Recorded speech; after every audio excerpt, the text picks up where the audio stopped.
Welcome to ഏകൻ learning app. അപ്പൊ നാളത്തെ എക്സാമിന് നിങ്ങൾക്ക് വരാൻ പോകുന്ന 4 മാർക്ക് ചോദ്യങ്ങളാണ് മിസ് ഇന്നിവിടെ ഡിസ്കസ് ചെയ്യാൻ പോകുന്നത്. നിങ്ങൾ ഉറപ്പിച്ചോളൂ, ഇതിലുള്ള ക്വസ്റ്റ്യൻസ് നിങ്ങൾക്ക് നാളെ എസ്എ ക്വസ്റ്റ്യനിൽ കാണാൻ വേണ്ടി കഴിയും. ഓക്കെ, അപ്പൊ ഈ വീഡിയോ സ്കിപ്പ് ചെയ്യാതെ കംപ്ലീറ്റ് ആയിട്ട് ഇരുന്ന് കാണാം. എല്ലാ ക്വസ്റ്റ്യൻസും ആൻസറും പഠിച്ചു വെക്കാം. ഓക്കെ അല്ലേ? First question, aluminium is very useful in our daily life. നിത്യജീവിതത്തിൽ വളരെയധികം ഉപയോഗമുള്ള ഒരു ലോഹമാണ് അലൂമിനിയം. യെസ്, അപ്പോൾ ക്വസ്റ്റ്യൻ ഇങ്ങനെയാണ്, which is the ore of aluminium? അലൂമിനിയത്തിന്റെ അയിര് എന്താണ്? എന്താണ് അലൂമിനിയത്തിന്റെ അയിരെന്ന് പറഞ്ഞാൽ? യെസ്, ബോക്സൈറ്റ് ആണ് നമ്മുടെ അലൂമിനിയത്തിന്റെ അയിരെന്ന് പറഞ്ഞു കഴിഞ്ഞാൽ.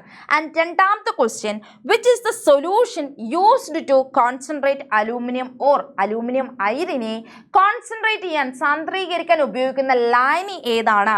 കോൺസെൻട്രേറ്റഡ് NaOH ആണ് കേട്ടോ, ഗാഢ സോഡിയം ഹൈഡ്രോക്സൈഡ് ലായനി. ഓക്കെ, ഇനി നമ്മുടെ ഏറ്റവും ഇമ്പോർട്ടൻ്റ് ആയിട്ടുള്ള മറ്റൊരു ആളാണ് ഇലക്ട്രോളിസിസ് ഓഫ് അലൂമിനിയം. ഓക്കെ, അലൂമിനിയത്തിന് ഇലക്ട്രോളിസിസ് ചെയ്യുന്ന ഈ ഒരു പ്രോസസ്സ്, ഇത് നിങ്ങൾ എന്തായാലും പഠിച്ചിരിക്കണം. ഷുവർ ക്വസ്റ്റ്യൻസ് ആണ്. ഇതിലുള്ള പ്രോസസ്സ് കംപ്ലീറ്റ് ആയിട്ട് പഠിക്കുക. അപ്പോൾ ഇതിൽ നിന്ന് വരാനുള്ള 2 questions, why is cryolite added to alumina during its electrolysis? Okay, അലൂമിനയുടെ ഇലക്ട്രോളിസിസിൽ എന്തിനാണ് നമ്മൾ ക്രയോലൈറ്റ് യൂസ് ചെയ്യുന്നത്? എന്തിനാണ്? ഒന്ന്, നമ്മുടെ അലൂമിനിയത്തിൻ്റെ മെൽറ്റിംഗ് പോയിന്റ് കുറയ്ക്കാൻ വേണ്ടി. ഓക്കെ, അലൂമിനിയത്തിൻ്റെ ദ്രവണാങ്കം കുറയ്ക്കാൻ വേണ്ടി. രണ്ടാമത്തേതാണ് ഇതിൻ്റെ ഇലക്ട്രിക്കൽ കണ്ടക്ടിവിറ്റി, വൈദ്യുത ചാലകത കൂട്ടാൻ വേണ്ടി. ഓക്കെ, ഇലക്ട്രിക്കൽ കണ്ടക്ടിവിറ്റി അല്ലെങ്കിൽ വൈദ്യുത ചാലകത കൂട്ടാൻ വേണ്ടി. ക്ലിയർ അല്ലേ? യെസ്, അപ്പോൾ ഈ 2 റീസൺസ് ആണ് അതിനുള്ളത്. ആ 2 റീസൺസും അടിപൊളിയായിട്ട് പഠിച്ചു വയ്ക്കുക. ഉറപ്പായിട്ടും ഒരു ക്വസ്റ്റ്യൻ പ്രതീക്ഷിച്ചോളൂ കേട്ടോ. അടുത്ത question, write the equation of reduction of aluminium ion. Aluminium അയോണിന്റെ റിഡക്ഷന്റെ സമവാക്യം എഴുതാനാണ് പറഞ്ഞിരിക്കുന്നത്. അപ്പോൾ നമുക്കൊന്ന് എഴുതി നോക്കാം. Al2O3 giving 2Al3 plus 3O2 minus and this, ഇതാണ് നമ്മുടെ അലൂമിനിയം അയോൺ എന്ന് പറഞ്ഞു കഴിഞ്ഞാൽ ഈ Al3+ എന്ത് ചെയ്യുന്നു? യെസ്, 3 ഇലക്ട്രോൺസിനെ ഗെയിൻ ചെയ്തിട്ട് അലൂമിനിയം ആയിട്ട് മാറുന്നു. This is the equation for reduction. Okay, റിഡക്ഷൻ്റെ ഇക്വേഷൻ ആണ് ഇതെന്ന് പറയുന്നത്. ക്ലിയർ അല്ലേ? യെസ്. ഇനി അടുത്ത ക്വസ്റ്റ്യൻ ആണ്, hematite is converted to iron in the blast furnace. Blast furnace ഉപയോഗിച്ചാണ് ഹാമറ്റൈറ്റ് നമ്മൾ അയൺ ആക്കി മാറ്റുന്നത്. ഇതും നമ്മൾ ഈ പറഞ്ഞതുപോലെ അലൂമിനിയത്തിനെ കുറിച്ച് പറഞ്ഞതുപോലെ വളരെ വളരെ വളരെ വളരെ ഇമ്പോർട്ടൻ്റ് ആണ്. നമ്മുടെ ഹാമറ്റൈറ്റിൽ നിന്നും അയൺ ഉണ്ടാക്കുന്ന ആ ഒരു പ്രോസസ്സ് അല്ലെങ്കിൽ ഇൻഡസ്ട്രിയൽ പ്രൊഡക്ഷൻ ഓഫ് അയൺ എന്ന് പറയുന്ന ആ ഒരു ടോപ്പിക്ക് എക്സാമിന് വരാത്തൊരു ക്വസ്റ്റ്യൻ പേപ്പർ ഇല്ല. ഓക്കെ, അയണിൻ്റെ പ്രൊഡക്ഷൻ്റെ ക്വസ്റ്റ്യൻസ് ഇല്ലാത്ത ഒരു ക്വസ്റ്റ്യൻ പേപ്പറും നമുക്കില്ല. അതുകൊണ്ട് ഇതും ഇരുന്ന് പഠിച്ചോളാം. ഉറപ്പായിട്ടും എസ് എ ക്വസ്റ്റ്യന് വരും. മാർക്ക് വെറുതെ കളയരുത്. ഓക്കെ, അപ്പോൾ ക്വസ്റ്റ്യൻ ഇങ്ങനെയാണ്, what are the substance fed in to blast furnace along with the hematite? ഹാമറ്റൈറ്റിനോടൊപ്പം നമ്മൾ ബ്ലാസ്റ്റ് ഫർണസിലേക്ക് ഇടുന്ന സബ്സ്റ്റൻസ് ഏതൊക്കെയാണ്, പദാർത്ഥങ്ങൾ ഏതൊക്കെയാണ്? ഇതാണ് നമ്മുടെ ബ്ലാസ്റ്റ് ഫർണസ് എന്ന് പറയുന്നത് അല്ലേ? യെസ്, ഇതാണ് നമ്മുടെ blast furnace. And the blast ഫർണസിലേക്ക് ഇടുന്ന ആളുകൾ ആരൊക്കെയാണ്? Mixture of hematite, coke and lime. ഈ 3 ആളുകളുടെ മിക്സ്ചറിനാണ് നമ്മൾ എന്തിലേക്ക് ഇടുന്നത്? യെസ്, ബ്ലാസ്റ്റ് ഫർണസിലേക്ക് ഇടുന്നത്. അപ്പോൾ ഓർത്ത് വെച്ചോളാം കേട്ടോ. ഇനി അടുത്ത question, which is the main gangue present in the hematite? ഹാമറ്റൈറ്റിൽ പ്രസന്റ് ചെയ്തിരിക്കുന്ന മെയിൻ ഗ്യാങ് എന്താണ്? ഗ്യാങ് എന്താണെന്നൊക്കെ അറിയാലോ അല്ലേ? യെസ്, എന്താണ് ഗ്യാങ്? SiO2, സിലിക്കൺ ഡയോക്സൈഡ് ആണ്. ക്ലിയർ അല്ലേ? യെസ്. ഇനി നെക്സ്റ്റ് ക്വസ്റ്റ്യൻ ആണ്, which compound act as reducing agent in the blast furnace? Blast ഫർണസിൽ റെഡ്യൂസിങ് ഏജന്റ് ആയിട്ട് അല്ലെങ്കിൽ നിരോക്സീകരമായിട്ട് ഉപയോഗിക്കുന്ന പദാർത്ഥം ഏതാണ്? കാർബൺ മോണോക്സൈഡ് ആണ്. CO, കാർബൺ മോണോക്സൈഡ് ആണ്. ക്ലിയർ അല്ലേ? യെസ്. അടുത്ത ക്വസ്റ്റ്യൻ ആണ്, write the chemical equation showing the reduction of haematite. അല്ലെ, ഹാമറ്റൈറ്റിനെ നിരോക്സീകരിക്കാൻ വേണ്ടി ഉപയോഗിക്കുന്ന നിരോക്സീകാരി ആരാണെന്നാണ് ചോദിച്ചിരിക്കുന്നത്. നമ്മുടെ ഹാമറ്റൈറ്റ് എന്ന് പറഞ്ഞാൽ മക്കളെ ഇതല്ലേ, ദാറ്റ് ഈസ് Fe2O3 ആണ് നമ്മുടെ ഹാമറ്റൈറ്റ് എന്ന് പറയുന്ന ആള് അല്ലേ. ഇതിനെ റെഡ്യൂസ് ചെയ്യാൻ നമ്മൾ ആരുപയോഗിക്കുന്നു? കാർബൺ മോണോക്സൈഡിന് ഉപയോഗിക്കുന്നു. റെഡ്യൂസ് ചെയ്ത് കഴിഞ്ഞാൽ നമുക്ക് ആരൊക്കെ കിട്ടണം? Yes, 2Fe plus 3CO2. ഇത്രയും ആളുകളെയാണ് കിട്ടേണ്ടത്. This is the reduction equation of hematite. ഹാമറ്റൈറ്റിൻ്റെ റിഡക്ഷൻ ഇക്വേഷൻ ആണിത്. ക്ലിയർ അല്ലേ? യെസ്. അപ്പോൾ ഇത്രയും കാര്യങ്ങളൊന്ന് പഠിച്ചു വെക്കുക. വളരെ വളരെ വളരെ ഇമ്പോർട്ടൻ്റ് ആണ്. നമ്മളെ പ്രൊഡക്ഷൻ ഓഫ് മെറ്റൽസ് എന്ന് പറയുന്ന ചാപ്റ്ററിൽ, ലോഹ നിർമ്മാണം എന്ന് പറയുന്ന ചാപ്റ്ററിൽ ഏറ്റവും ഇമ്പോർട്ടൻ്റ് ആയിട്ടുള്ള SI ക്വസ്റ്റ്യനിലെ 2 ക്വസ്റ്റ്യൻസ് ആണ് നമ്മളിപ്പോൾ ഡിസ്കസ് ചെയ്തത്. ഒന്ന് അലൂമിനിയത്തിൻ്റെ പ്രൊഡക്ഷൻ, ഒന്ന് അയോണിൻ്റെ പ്രൊഡക്ഷൻ. ഷുവർ ക്വസ്റ്റ്യൻ ആണ്. Okay, yes. അപ്പോൾ SI ക്വസ്റ്റ്യൻ്റെ മാർക്ക് ചുമ്മാ കളയരുതേ മക്കളെ. നമുക്ക് A+ അല്ലെങ്കിൽ ഫുൾ മാർക്ക് വേണ്ടതാണ്. ഓക്കെ അല്ലേ? യെസ്. ഇനി ഇതാ അടുത്ത ക്വസ്റ്റ്യനിലേക്ക് പോവാണേ. 2 systems at equilibrium are given. Okay, 2 system ഇക്വിലിബ്രിയത്തിൽ ഇരുന്ന് 2 സിസ്റ്റത്തിനെ നമുക്ക് തന്നിട്ടുണ്ട്. ആരൊക്കെയാണ്? Yes, N2 + 3H2 reversible giving 2NH3 + heat. ഇത് ഫസ്റ്റ് സിസ്റ്റം ആണ്. And second system 2HI reversible giving H2 + I2. ഇതാണ് സെക്കൻഡ് സിസ്റ്റം എന്ന് പറയുന്നത്. First question, in which of this reactions pressure has no effect? ഇവയിൽ മർദ്ദത്തിന് സ്വാധീനമില്ലാത്ത പ്രവർത്തനം ഏതാണ്? ഒരു ഇക്വിലിബ്രിയം സിസ്റ്റത്തിൽ മർദ്ദത്തിന് സ്വാധീനമില്ലെങ്കിൽ അല്ലെങ്കിൽ സ്വാധീനം ഉണ്ടാകാതിരിക്കുന്ന സിറ്റുവേഷൻ എപ്പോഴായിരിക്കും? യെസ്, റിയാക്റ്റൻസിൻ്റെയും പ്രോഡക്ട്സിൻ്റെയും total number of moles equal ആവുന്ന സിറ്റുവേഷനിലാണ് അല്ലേ? അതായത് അഭികാരങ്ങളുടെയും ഉൽപ്പന്നത്തിൻ്റെയും നമ്പർ ഓഫ് മോളുകളുടെ എണ്ണം ഈക്വൽ ആയി കഴിഞ്ഞാൽ, ആകെ മോളുകളുടെ എണ്ണം ഈക്വൽ ആയി കഴിഞ്ഞാൽ and there is no effect on pressure എന്ന് പറയാം. ആദ്യം നമുക്ക് എന്ത് ചെയ്യാം? നമ്പർ ഓഫ് മോള് കാണാം. മക്കളെ, മർദ്ദത്തിന്റെ സ്വാധീനം ചോദിച്ചു കഴിഞ്ഞാൽ, പ്രഷറിന്റെ എഫക്റ്റ് നിങ്ങളോട് ചോദിച്ചു കഴിഞ്ഞാൽ നിങ്ങൾ ഫസ്റ്റ് കണ്ടുപിടിക്കേണ്ടത് the total number of moles of gaseous substance. Okay, ഇതിലെ ഗ്യാഷ്യസ് സ്റ്റേറ്റിലുള്ള ആരൊക്കെയാണോ അവരുടെയൊക്കെ നമ്പർ ഓഫ് മോള് കണ്ടുപിടിച്ച് വെക്കാം. ഓക്കെ, അങ്ങനെയാണെങ്കിൽ നമുക്കറിയാം ഇവരൊക്കെ എന്താണ്? ഗ്യാഷ്യസ് സ്റ്റേറ്റ് ആണ്. യെസ്, നൈട്രജൻ ഗ്യാഷ്യസ് സ്റ്റേറ്റ് ആണ്, ഹൈഡ്രജൻ ഗ്യാഷ്യസ് ആണ്, ആൻഡ് ഇവിടെ കിട്ടുന്ന അമോണിയം ഗ്യാഷ്യസ് ആണ്, ആൻഡ് HI ഗ്യാഷ്യസ് ആണ്, ഹൈഡ്രജൻ ആൻഡ് അയഡിനും എന്താണ്? എല്ലാം ഗ്യാഷ്യസ് സ്റ്റേറ്റ് ആണ്. അപ്പം നമുക്ക് ഒരു കൺഫ്യൂഷനും ഇല്ല, ഇവരുടെ എല്ലാവരുടെയും നമ്പർ ഓഫ് മോൾസ് കണ്ടുപിടിച്ചാൽ മതി.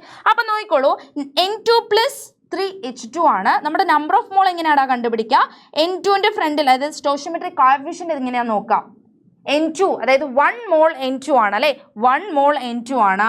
1 + and 3H2 ആണ്. എത്ര മോൾ ഹൈഡ്രജൻ ഉണ്ട്? 3 മോൾ ഹൈഡ്രജൻ ഉണ്ട്. അപ്പോൾ റിയാക്ടറിന്റെ ടോട്ടൽ നമ്പർ ഓഫ് മോൾസ് എന്ന് പറഞ്ഞു കഴിഞ്ഞാൽ 4 മോൾസ് ആണ് റിയാക്ടറിന്റെ total number of moles. And പ്രോഡക്റ്റിൽ ആര് മാത്രമേ ഉള്ളൂ? യെസ്, 2NH3 മാത്രമേ ഉള്ളൂ. The total number of moles on പ്രോഡക്റ്റിലെ ടോട്ടൽ നമ്പർ ഓഫ് മോൾസ് എത്രയാണ്? 2 ആണ്. ഓക്കെ, അമോണിയയുടെ നമ്പർ ഓഫ് മോള് 2 ആണ്. അപ്പം നോക്കാം, റിയാക്റ്റൻസിൽ 4 മോളും പ്രോഡക്റ്റിൽ 2 മോളും ഉള്ളത് അല്ലേ? അപ്പം നമ്പർ ഓഫ് മോൾസ് ഡിഫറെൻ്റ് ആണ്. ഇവിടെ എന്തുണ്ടാവാൻ ചാൻസ് ഉണ്ട്? യെസ്, പ്രഷറിൻ്റെ എഫക്റ്റ് ഉണ്ടാകാൻ ചാൻസ് ഉണ്ട്. ഇനി നമുക്ക് HIൻ്റെ കേസ് നോക്കാം. HIൻ്റെ കേസിൽ നമ്മളെ റിയാക്റ്റൻസിൽ 2 മോള് HI ആളെ, റിയാക്റ്റൻസിൻ്റെ ഭാഗത്ത് 2 മോളാണ്. And the total number of moles on പ്രോഡക്റ്റിൽ 1 mole H2 and 1 mole I2 ആണ്. 1 + 1 എത്ര വരും? യെസ്, 2 മോൾ എന്ന് വരും. അപ്പം നോക്കാം, നിങ്ങൾ റിയാക്റ്റൻ്റെ ഭാഗത്ത് അഭികാരകങ്ങളുടെ ഭാഗത്തുള്ള ടോട്ടൽ നമ്പർ ഓഫ് മോളും ആൻഡ് പ്രോഡക്റ്റിൻ്റെ ഭാഗത്തുള്ള ടോട്ടൽ നമ്പർ ഓഫ് മോളും എന്താണ്? ഈക്വൽ ആണ്. ഇങ്ങനെ വരുന്ന സിറ്റുവേഷനിൽ there is no effect of pressure. പ്രഷറിന്, മർദ്ദത്തിന് എന്തുണ്ടാവില്ല? യാതൊരു സ്വാധീനവും ഉണ്ടാവില്ല. അപ്പം മർദ്ദത്തിന് സ്വാധീനം ഉണ്ടോ ഇല്ലയോ നോക്കണമെങ്കിൽ എന്ത് ചെയ്താൽ മതി? വാതകാവസ്ഥയിലുള്ള ആളുകളുടെ മോളുകളുടെ എണ്ണം കണ്ടുപിടിക്കാം. ഓക്കെ, റിയാക്ടറിലെ അഭികാരങ്ങളിലെ ടോട്ടൽ നമ്പർ ഓഫ് മോള് കണ്ടുപിടിക്കുക ആൻഡ് പ്രോഡക്റ്റിലെ ടോട്ടൽ നമ്പർ ഓഫ് മോള് കണ്ടുപിടിക്കുക. ഇവരുടെ total number of mole equal ആണെങ്കിൽ അവിടെ മർദ്ദത്തിന് സ്വാധീനം ഉണ്ടാകില്ല. ഓക്കെ, അഭികാരങ്ങളുടെയും പ്രോഡക്റ്റിൻ്റെയും total number of moles equal ആണെങ്കിൽ മർദ്ദത്തിന് സ്വാധീനം ഉണ്ടാകില്ല. ഇനി ഇതേപോലെ ഡിഫറെൻ്റ് ആണെങ്കിൽ എന്തുണ്ടാകും? മർദ്ദത്തിന് സ്വാധീനമുണ്ടാകും. അപ്പൊ ഏത് റിയാക്ഷൻ ആണ് മർദ്ദത്തിന് സ്വാധീനമില്ലാത്തത്? യെസ്, രണ്ടാമത്തെ റിയാക്ഷൻ ആണ് അല്ലേ? രണ്ടാമത്തെ ഇക്വിലിബ്രിയം സിസ്റ്റം ആണ്. 2HI reversible giving H2 + I2 ആണ് ഇതിന്റെ ആൻസർ ആയിട്ട് വരുന്നത്. ഇനി അടുത്ത question, why pressure has no effect on this reaction? അത് ഞാനിപ്പോൾ പറഞ്ഞു കഴിഞ്ഞു. എന്തുകൊണ്ടാണ് പ്രഷറിന് യാതൊരു എഫക്റ്റും ഇല്ലാത്തതെന്ന് വെച്ചാൽ the number of moles of reactant, total number of moles of reactant and products R equal. Okay, അതായത് അഭികാരങ്ങളുടെയും പ്രോഡക്റ്റിൻ്റെയും ആകെ മോളുകളുടെ എണ്ണം എന്താണ്? ഈക്വൽ ആണ്. അങ്ങനെയുള്ള സിറ്റുവേഷനിൽ മർദ്ദത്തിന് യാതൊരു സ്വാധീനവും ഉണ്ടായിരിക്കുന്നതല്ല. ക്ലിയർ അല്ലേ? ഇതാണ് ഇതിൻ്റെ ആൻസർ. നമ്മുടെ ടെക്സ്റ്റ് ബുക്കിൽ ഒരു പെട്ടിക്കോളത്തിലൊക്കെ ഇത് കൊടുത്തിട്ടുണ്ട്. ഓക്കെ, അപ്പോൾ നന്നായിട്ടിരുന്ന് പഠിക്കാം കേട്ടോ. Yes, next, how do the following factors affect the amount of product obtained in the reaction 1? Reaction 1 എന്ന് പറഞ്ഞാൽ മിസ് ഇവിടെ എഴുതി തരാം ഒന്നുകൂടിയും. N2 + 3H2 reversible giving 2NH3. This is the reaction, first reaction എന്ന് പറഞ്ഞു കഴിഞ്ഞാൽ ഇതൊക്കെ എന്താണ്? ഗ്യാഷ്യസ് ആണ് അല്ലേ? ഇതൊക്കെ ഗ്യാഷ്യസ് സ്റ്റേറ്റിലാണ്. ആൻഡ് പ്ലസ് ഹീറ്റ് കൂടി ഉണ്ട് കേട്ടോ, അത് മറക്കരുത്. പ്ലസ് ഹീറ്റ് കൂടി ഉണ്ട്. അപ്പോൾ ഈ ഒരു റിയാക്ഷനിൽ ഇവന്മാർ രണ്ടുപേരും എങ്ങനെയാണ് എഫക്റ്റ് ചെയ്യുന്നത്? ആരൊക്കെയാണ്? താപനിലയും അതേപോലെ ഗാഢതയും. നമ്മൾ ഇക്വിലിബ്രിയം എന്ന് പറയുന്ന ചാപ്റ്ററിൽ അല്ലെ, രാസസന്തുലനം എന്ന് പറയുന്ന ഭാഗത്ത് എല്ലാ കാര്യങ്ങളും ഡീറ്റെയിൽ ആയിട്ട് പഠിച്ചതാണ് അല്ലെ. ഓരോന്നും മർദ്ദത്തിന്റെ സ്വാധീനം, ഗാഢതയുടെ സ്വാധീനം, താപനിലയുടെ സ്വാധീനം, കാറ്റലിസ്റ്റ്, ഉൽപ്രേരകത്തിന്റെ സ്വാധീനം, ഇതൊക്കെ 1 by 1 ആയിട്ട് പഠിച്ചതാണ്. അതുകൊണ്ട് ഏകണ്ഠ മക്കൾക്ക് ഇതൊരു സിമ്പിൾ ക്വസ്റ്റ്യൻ ആണെന്ന് മിസ്സിന് അറിയാം. ഓക്കെ, അപ്പോൾ ഇത് first question, increase the temperature, താപനില കൂട്ടുവാണെങ്കിൽ. ഓക്കെ, താപനില കൂട്ടുകയാണെങ്കിൽ അവിടെ ഏത് റിയാക്ഷനാണ് മക്കളെ നടക്കേണ്ടത്? എൻഡോതേർമിക് റിയാക്ഷൻ ആണ് നടക്കേണ്ടത് അല്ലേ. അങ്ങനെയാണെങ്കിൽ നമ്മുടെ ഇക്വേഷൻ പ്രകാരം എൻഡോതേർമിക് റിയാക്ഷൻ എന്താണ്? നമ്മുടെ ഹീറ്റ്, താപം എവിടെ എഴുതിയിരിക്കുന്നത്? പ്രോഡക്റ്റിലാണ്, ഉൽപ്പന്നത്തിന്റെ കൂടെയാണ്. അതുകൊണ്ട് തന്നെ ഈ ഒരു ഇക്വേഷന്റെ അടിസ്ഥാനത്തിൽ എക്സോതേർമിക് റിയാക്ഷൻ, താപമോചക പ്രവർത്തനം എന്ന് പറയുന്നത് ഫോർവേഡ് റിയാക്ഷൻ ആണ്, പുരോപ്രവർത്തനമാണ്. ആൻഡ് എൻഡോതേർമിക് റിയാക്ഷൻ എന്ന് പറഞ്ഞാൽ പാശ്ചാത് പ്രവർത്തനമാണ്, അല്ലെങ്കിൽ ബാക്ക്വേർഡ് റിയാക്ഷൻ ആണ്. ആ കാര്യത്തിൽ സംശയമുണ്ടോ? ഇല്ല. പ്രോഡക്റ്റിന്റെ കൂടെയാണ് ഹീറ്റ് ഉള്ളതെങ്കിൽ then forward reaction is exothermic reaction and backward reaction is endothermic reaction. Okay, അപ്പോൾ ടെമ്പറേച്ചർ ഇൻക്രീസ് ചെയ്യുന്ന സമയത്ത് എൻഡോതേർമിക് റിയാക്ഷൻ ആണ് നടക്കേണ്ടത്. ഇവിടെ എൻഡോതേർമിക് റിയാക്ഷൻ എന്ന് പറഞ്ഞാൽ ബാക്ക്വേർഡ് റിയാക്ഷൻ ആണ്. അതായത് ബാക്ക്വേർഡ് റിയാക്ഷൻ എന്ന് പറഞ്ഞാൽ ഈ കേസിൽ എന്താണ്? നൈട്രജൻ ഡിക്കമ്പോസ് ചെയ്ത് ഹൈഡ്രജനും നൈട്രജനുമായിട്ട് മാറാണ്. ഓക്കെ, ഹൈഡ്രജനും നൈട്രജനുമായിട്ട് മാറാണ്. ഓക്കെ, അപ്പോൾ ഇവിടെ ഏത് റിയാക്ഷൻ ആണ് നടക്കുന്നത്? യെസ്, ബാക്ക്വേർഡ് റിയാക്ഷൻ അല്ലെങ്കിൽ പാശ്ചാത് പ്രവർത്തനമാണ് കൂടുന്നത്. Backward reaction. ക്ലിയർ അല്ലേ? Yes. Nexto, increase in the amount of nitrogen. അതായത് നൈട്രജന്റെ എമൗണ്ട് കൂട്ടുന്ന വെച്ചാൽ അവിടെ ഗാഢതയാണ് ചോദിച്ചിരിക്കുന്നത്. അതായത് നൈട്രജന്റെ ഗാഢത കൂട്ടുന്നു, എമൗണ്ട് കൂട്ടുന്നു. നൈട്രജൻ എവിടെയുള്ള ആളാണ്? റിയാക്ടനിലുള്ള ആളാണ് അല്ലേ. യെസ്, നമ്മുടെ അഭികാരകത്തിലുള്ള ആളാണ് നമ്മുടെ നൈട്രജൻ എന്ന് പറഞ്ഞാൽ. അഭികാരകങ്ങളുടെ ഗാഢത കൂട്ടുവാണെങ്കിൽ ഏത് റിയാക്ഷൻ നടക്കുക? അഭികാരങ്ങളുടെ ഗാഢത കൂട്ടുമ്പോൾ സിസ്റ്റം അത് കുറയ്ക്കാൻ വേണ്ടി ശ്രമിക്കുന്നു. That is forward reaction. എങ്ങനെ കുറയ്ക്കുന്നു?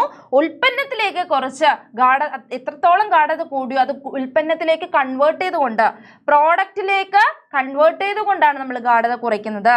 ദഫോ അവിടെ നടക്കുന്ന റിയാക്ഷൻ എന്താണ്? Forward reaction. Okay, forward reaction. Clear അല്ലേ? യെസ്. അപ്പോൾ ഓരോ ക്വസ്റ്റ്യനും അതിൻ്റെ ആൻസറും പഠിച്ചു വെക്കണം. യെസ്, ഏറ്റവും സിമ്പിൾ ആയിട്ടുള്ള ഒരു ക്വസ്റ്റ്യൻ ആണത്. ഓക്കെ അല്ലേ? യെസ്. നെക്സ്റ്റ്, അടുത്ത നമ്മുടെ ഓർഗാനിക്കിൽ ഒരു ക്വസ്റ്റ്യൻ ആണ്. അപ്പോൾ ചോദ്യം എങ്ങനെയാണ്? Structural formula of A hydro carbon is given below. Hydro carbon ഒരു ഘടനാവാക്യം നൽകിയിട്ടുണ്ട്. ഇതാണ് നമ്മുടെ സ്ട്രക്ചറൽ ഫോർമുല എന്ന് പറയുന്നത്. അപ്പോൾ അതിനെ റിലേറ്റ് ചെയ്ത് കുറച്ച് ക്വസ്റ്റ്യൻസ് എക്സ്പെക്ട് ചെയ്തോളൂ മക്കളെ. വളരെ ഇമ്പോർട്ടൻ്റ് ആയിട്ടുള്ള മറ്റൊരു ക്വസ്റ്റ്യൻ ആണ് ഇത്. അപ്പോൾ ക്വസ്റ്റ്യൻ ഇങ്ങനെയാണ്, how many carbon atoms are there in main ചെയിനിലുള്ള കാർബൺ ആറ്റങ്ങളുടെ എണ്ണമാണ് ചോദിച്ചിരിക്കുന്നത്. നമ്മൾ എങ്ങനെയാണ് മെയിൻ ചെയിൻ കണ്ടുപിടിക്കുന്നത്? ഏറ്റവും ലെങ്തി ആയിട്ടുള്ള അല്ലെങ്കിൽ ഏറ്റവും കൂടുതൽ കാർബൺ ഉള്ള ചെയിൻ ഏതാണോ that is the main chain അല്ലേ. അപ്പോൾ നമ്മൾ ഇവിടെയാണ് എടുക്കുന്നതെങ്കിൽ ഇവിടെ ആകെ 5 കാർബൺസേ ഉള്ളൂ. അപ്പോൾ അത് നമുക്ക് മെയിൻ ചെയിൻ ആയിട്ട് എടുക്കാൻ പറ്റില്ല. കാരണം അതിനേക്കാളും കൂടുതൽ കാർബൺ ആറ്റമുള്ള മറ്റൊരു ചെയിൻ നമ്മൾ കണ്ടുപിടിച്ചിട്ടുണ്ട്. ഏതാണ്? യെസ്, 6 കാർബൺ ആറ്റമുള്ള ഈ ചെയിനാണ് യെസ് മെയിൻ ചെയിൻ ആയിട്ട് വരുന്നത്. അപ്പോൾ എത്ര കാർബൺ ആറ്റം ഉണ്ട് നമ്മുടെ മെയിൻ ചെയിനിൽ? 6 കാർബൺ ആറ്റംസ് അല്ലെങ്കിൽ 6 കാർബൺ ആറ്റങ്ങൾ. ഇനി അടുത്ത question, name the branches present in. അതായത് ഇതിലുള്ള ബ്രാഞ്ചസ്, ശാഖകളുടെ പേര് എഴുതാൻ. ഇതാണ് മെയിൻ ചെയിൻ എങ്കിൽ ഇവന്മാർ രണ്ടുപേരും ആയിരിക്കില്ലേ നമ്മുടെ ബ്രാഞ്ചസ് ശാഖയായിട്ട് വരിക? യെസ്. നെയിം ദി ബ്രാഞ്ചസിന്റെ പേര് എഴുതാനാണ്. ബ്രാഞ്ചസിന്റെ പേരെന്താണ്? യെസ്, മീത്തൈലാണ്. ഓക്കെ, മീതൈലാണ് ബ്രാഞ്ചിന്റെ പേര് വരുന്നത്. മീത്തൈൽ. ക്ലിയർ അല്ലേ? യെസ്. അടുത്ത question, identify the position number of branches. ബ്രാഞ്ചുകളുടെ പൊസിഷൻ നമ്പർ കണ്ടുപിടിക്കണം. അതിനുവേണ്ടി നമ്മൾ ഈ ഒരു ലോങ് ചെയിനിലെ ലെഫ്റ്റ് ടു റൈറ്റിലേക്കും ആൻഡ് റൈറ്റ് ടു ലെഫ്റ്റിലേക്കും കാർബൺസിന് നമ്പർ ഇട്ട് കൊടുക്കണം. അപ്പം നമ്പർ ഇട്ട് കൊടുത്തോളൂ. ആദ്യം നമുക്ക് ഇവിടെ സ്റ്റാർട്ട് ചെയ്യാം. 1 2 3 4 5 6 അല്ലേ. This is the first number. And രണ്ടാമത്തെ അതായത് ലെഫ്റ്റ് ടു റൈറ്റിലേക്ക് ഇടണം ആൻഡ് റൈറ്റ് ടു ലെഫ്റ്റിലേക്ക് ഇടണം. റൈറ്റ് ടു ലെഫ്റ്റിലേക്ക് നോക്കാം നമുക്ക്.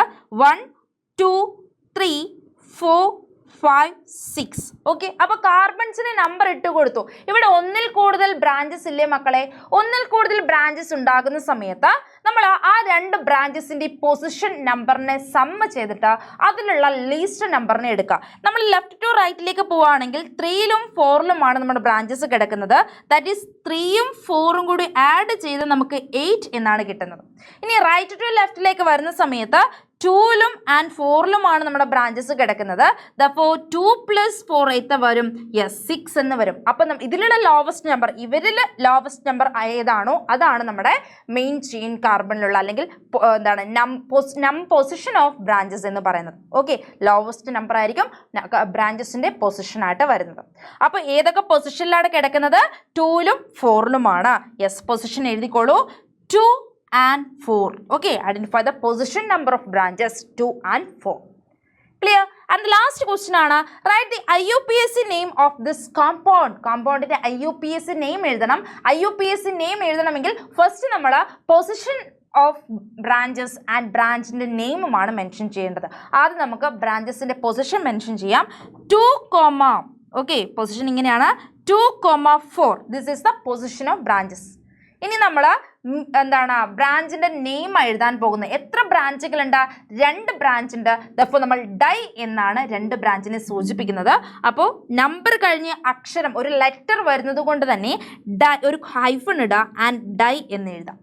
ഓക്കെ, ഒരു ഹൈഫൺ ഇട്ട് ഡൈ എന്ന് എഴുതാം. ഏതാണ് ബ്രാഞ്ചിന്റെ പേരെന്താണ്? മീത്തൈൽ അല്ലെ? Yes, methyl. Methyl is the branch. Methyl.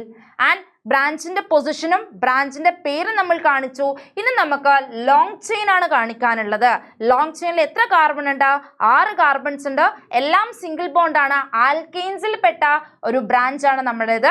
അപ്പോൾ 6 കാർബൺ ഉള്ളതുകൊണ്ട് നമ്മൾ അതിനെ എന്ത് വിളിക്കും? യെസ്, ഹെക്സെയിൻ എന്ന് വിളിക്കും. ക്ലിയർ? അപ്പോൾ ഒറ്റ സ്ട്രെച്ചിൽ വേണം നമ്മൾ IUPAC നെയിം എഴുതാൻ. ഒരു ഗ്യാപ്പും ഇട്ട് കൊടുക്കാൻ പാടില്ല. ഒരു കാര്യം കൂടി ശ്രദ്ധിക്കുക, ഒരു നമ്പറിനും ഒരു ലെറ്ററിനും ഇടയിൽ എന്തിട്ട് കൊടുക്കണം? യെസ്, ഹൈഫൺ ഇട്ട് കൊടുക്കണം. ഓക്കെ, ഇതൊന്നും മലയാളത്തിലും കൂടി എഴുതി കഴിഞ്ഞാൽ 2, 4 ഡൈ